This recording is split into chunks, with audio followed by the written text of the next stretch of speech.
What's up, guys? Welcome back to episode 6 on the series of planting food plots for beginners. If you guys are new to the channel, please be sure to subscribe. Click that bell notification so you guys don't miss any videos. Leave a comment down below. If you guys have any questions regarding this video, I respond to everyone's comments. Alright guys, so we've pretty much covered all the basics: sunlight, area, entry, exit, soil pH, what to plant, when to plant, fertilizing, food plots, disking, picking an area, disking, perennials, annuals. So now what? We've talked about actually planting the seed. So pretty much when it all boils down to is keeping it simple, using common sense, following these recommendations. Obviously you can get other opinions as well, but a lot of times you'll get confused with so many different opinions on everything. But what I can tell you guys is just to keep it simple. If you do have a failure, don't give up. Continue to try to improve, because like I mentioned in pretty much every one of these videos, it's a huge satisfaction when you can plant something, see it grow, and then see that first deer take a bite. It's just a huge rewarding feeling. So after we plant seed, broadcast it, and fertilize, then what do? Well, before we do all this, you want to make sure that we get rain. So I know it's hard because a lot of people live far away from their properties where they plant. Some people live close. If you live far away and you can't really have a good judge on the weather, then it's tough, because you have to look at that weather. You have to look at the 15-day forecast. If you see a rain coming, you'll have to zoom out there, and try to plant before that. Because what happens is, now if you're planting in an existing area, that soil a lot of times is going to have a lot of organic matter in it. It's going to be built up over the years of you planting. Organic matter is decomposing vegetation, basically. So when year after year you're building up that organic matter, that plant is getting turned back into the soil. When you have that, a lot of times you'll have good soil moisture. So having rain immediately is not as important. It's still very important, but you can still get germination from the soil with no rain if you have good organic matter in the soil, because it holds that moisture in the dirt. So pick a time that you can get out there and plant when a rain is on its way, or a rain's supposed to come in a couple days from when you're planting.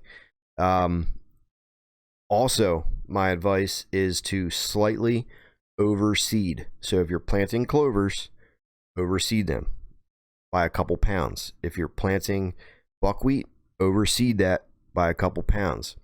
Now, I'm pretty sure if you're planting buckwheat, it's roughly about 50 pounds per acre. So maybe use 60 pounds per acre, because for them beginners, if we're not getting perfect soil to seed contact, you're not going to get 100% germination. So if you plant 50 pounds in that 1 acre, 40 pounds of that might only germinate. 35 pounds of that might only germinate. So overseed a little bit, because you have to compensate for birds pecking the seeds away. You have to compensate for turkeys pecking the seeds away. And you have to if you're planting soybeans and things like that, you have to compensate for the deer eating the soybean seeds. So my theory and recommendation on that is just to slightly overseed. If you buy a bag of seed, it says plants half acre, it's not a lot of seed. It's not a lot of seed, and 100% of that isn't going to germinate. So you want to slightly overseed, so therefore you have enough seed to fill in those areas, so you're not left with a bunch of bare spots. That's just my recommendation. You don't have to do that. You can buy a bag of seed that says a half acre and plant it, and you might be okay with that. But for me, if I'm taking the time and effort, I want to make sure that I don't have any bare spots. I want to go around that food plot, back around the other way, zigzag crisscross. I want to make sure that whole area is covered with enough seed so you don't have bare spots. So with that, you know, you're planting, the rain's coming, you know, typically, you know, some things are going to start germinating within a week or so. Clovers take a long time to grow. You know, you might take, you know, 14 days to start seeing, you know, some seeds starting to germinate. It's very slow growing. So clovers need time to grow. Buckwheat, you put buckwheat out, 2-3 days it's germinated, and then next thing you know, in 3 weeks it's, you know, 2-3 feet tall. It's a very fast growing plant. So if you're planting clovers, you know, just give it time. It takes a lot of time for those to mature up and grow. As far as maintaining a clover food plot, you know, there's a lot of, you know, people's opinions on it. Me personally, I kind of lucked out this year planting a clover. It's almost 1 acre. There's so many deer in there now where the deer actually keep that clover mowed down, so I don't have to go in there and mow it. You know, when clovers grow up and they bud out, they get that white head on there. A lot of times the deer aren't going to find that palatable because that plant is so mature. So you have to go in there and you mow it, you know, mow it down a couple inches. That way, you know, it has new growth on it. You know what I mean? So it's more tender. It grows out those tender and lush leaves for the deer to eat.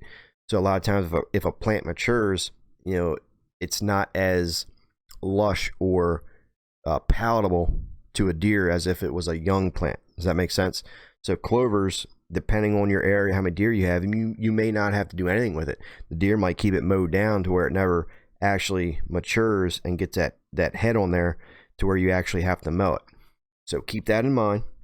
But wait for a rain, get that seed out there, give it time, and then, you know, you could have a failure. You know, it might not rain, so you know, none of your seed germinates and all the birds peck it away. So that's why it's important, I believe, to overseed a little bit. Know what's in your area. If you have turkeys, know that you feel are going to peck on the seeds and stuff, overseed a little bit more, add a couple more pounds to it to compensate for those turkeys eating that seed. I had a failure this year with soybeans. The freaking turkeys ate pretty much every soybean seed that I threw out there. So keep that in mind, and then come back tomorrow for the last video on this series, guys. If you guys have any questions regarding this video, post them below. I respond to everybody's comment. Hopefully you guys find these videos helpful, and I'll see you guys tomorrow for episode 7.